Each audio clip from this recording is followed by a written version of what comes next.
অভিন্ন দেওয়ানি বিধি নিয়ে জাতীয় আলোচনা। ভারত সেবাশ্রম সংঘের উদ্যোগ। শনিবার কলকাতার বালিগঞ্জে ভারত সেবাশ্রম সংঘ এবং রাষ্ট্রীয় সামাজিক গ্রুপ এর যৌথ উদ্যোগে একটি গুরুত্বপূর্ণ জাতীয় আলোচনা চক্র অনুষ্ঠিত হয়। আলোচনার মূল বিষয় ছিল অভিন্ন দেওয়ানি বিধি, যা সাম্প্রতিক সময়ে দেশজুড়ে আলোচিত একটি প্রসঙ্গ। অনুষ্ঠানে উপস্থিত ছিলেন ভারত সেবাশ্রম সংঘের প্রবীণ সন্ন্যাসী সহ বিশিষ্ট আইনজ্ঞ এবং শিক্ষাবিদগণ। উপস্থিত ছিলেন সুদীপ্ত গুপ্ত, অধ্যাপক ডক্টর কল্যাণ চক্রবর্তী, অ্যাডভোকেট অশোক চক্রবর্তী, সমাজকর্মী অজয় কুমার নন্দী, অ্যাডভোকেট মিলন খামারিয়া, অ্যাডভোকেট রুমানা শাহিন, অ্যাডভোকেট সুমিতা সরকার।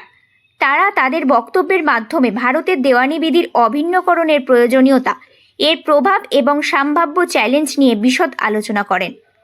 বিশেষ করে আইনজীবী অশোক চক্রবর্তী অভিন্ন দেওয়ানি বিধির প্রয়োগের সম্ভাবনা এবং দেশের বিভিন্ন অঞ্চলের সামাজিক বৈচিত্র্যের প্রেক্ষাপটে তার প্রভাব সম্পর্কে মূল্যবান দিক তুলে ধরেন।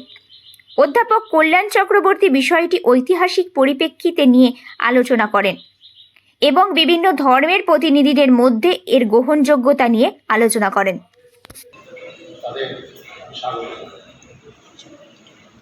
একটু আগে বিদেশিরা এখানে আক্রমণ করেছেন, আমাদের ধন সম্পদ এবং অন্যান্য প্রাচুর্য যা কিছু তারা লুণ্ঠন করেছেন। কেউ কেউ এখানে তাদের রাজত্ব করার চেষ্টাও করেছেন এবং তারা তাদের নিজস্ব প্রক্রিয়ায় এখানে রাজত্ব চালাবার জন্য আর তাদের মতন করে তারা রাজারা তারা আইন। এই নিয়ে অনেক আলোচনা সেমিনার হয়েছে। আমিও কয়েক জায়গায় অজয় নন্দীজির নির্দেশ অনুসারে কয়েকটা কথা বলার সুযোগ পেয়েছি।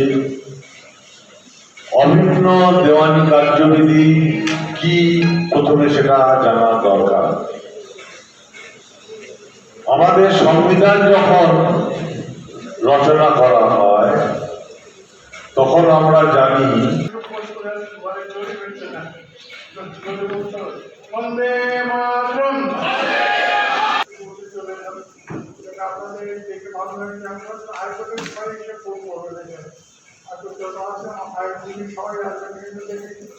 খুব সমস্যাগ্রস্ত। আমাদের সাধারণত শাস্ত্রে বলে কি যে ধর্ম হচ্ছে এক, সেটা সনাতন ধর্ম। আর সেই আমি মিলন খামারিয়া, রাষ্ট্রীয় সামাজিক গ্রুপের একজন সক্রিয় সদস্য। আজ রাষ্ট্রীয় সামাজিক গ্রুপের পক্ষ থেকে ভারত সেবাশ্রম সংঘের সহযোগিতায় ইউনিয়ন সিভিল কোড বা অভিন্ন দেওয়ানি আইনের উপরে আলোচনা ছিল।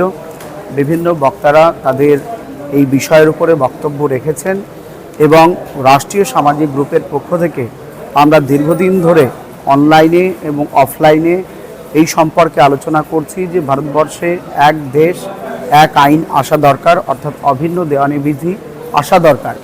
এবং মহামান্য সুপ্রিম কোর্টও ইতিপূর্বে বহুবার এই অভিন্ন দেওয়ানি বিধি সরকারের পাশ করা উচিত এই নিয়ে তারা বলেছেন, অনুরোধ জানিয়েছেন সরকারের কাছে।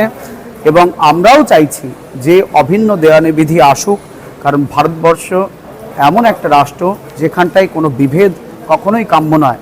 পাশাপাশি আমরা এটাও বলছি যে আমাদের সংবিধানে সেকুলার শব্দটি আছে, অর্থাৎ ধর্মনিরপেক্ষ রাষ্ট্র যেহেতু কোনো ধর্মকে নির্দিষ্টভাবে মনে করুন যে বিশেষ প্রাধান্য দেয় না, তাহলে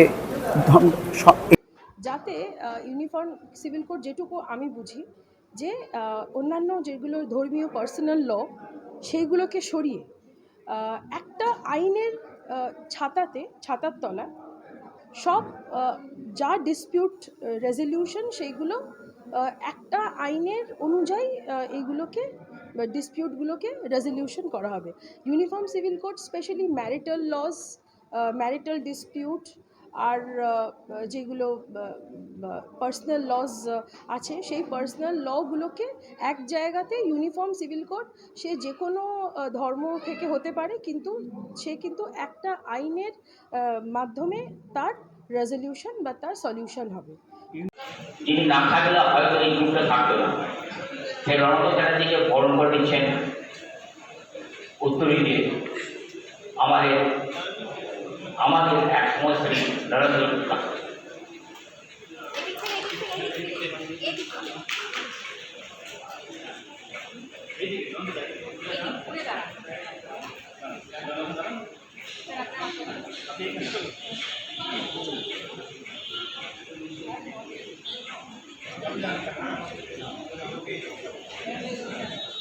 আমাদের মনের মধ্যে আগে ভাবনা স্তরে আনতে হবে এবং আমরা যদি সেটা করতে পারি, সবাই মিলে যদি আমরা সেই চেষ্টাটা করি, তাহলে নিশ্চয়ই মনে করি যে আজকে যে সমস্যাটা আমরা দেখতে পাচ্ছি যে ইউনিয়ন সিভিল কোড নিয়ে বিতর্ক আসছে, বিভিন্ন পক্ষে যেমন যুক্তি আছে, বিপক্ষের যুক্তি আছে।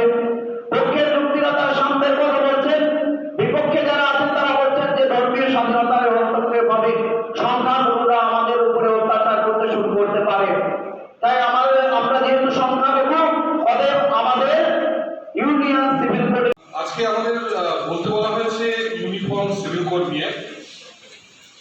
সবাইকে নমস্কার জানাই এখানে আসার জন্য এবং পরিষদে সকাল থেকে শুনছেন এবং আরও কিছুটা বক্তব্য। আমি আজকে যেটা বলবো সেটা কেন ইউনিফর্ম সিভিল কোড আমাদের জন্য সবাই দাবি করে যে যেমন আছে সেই তখন থাক না, ইউনিফর্ম সিভিল কোডের কী দরকার? যে যেরকম আছে তাকে তার ধর্ম নিয়ে, তাকে তার সমাজ নিয়ে বাদ দাও। হঠাৎ বাকিদের যারা বাকি 20% আছে তাদের সঙ্গে ব্যাপারে আপনারা ভাবছেন কেন? এই ব্যাপারে কোথা থেকে এই কনসেপ্টটা এলো এবং আজ পর্যন্ত কোথায় আমরা দাঁড়িয়ে আছি সেই ব্যাপারে আপনারা সবাই জানেন। আমি আরেকটু মনে করিয়ে দিচ্ছি।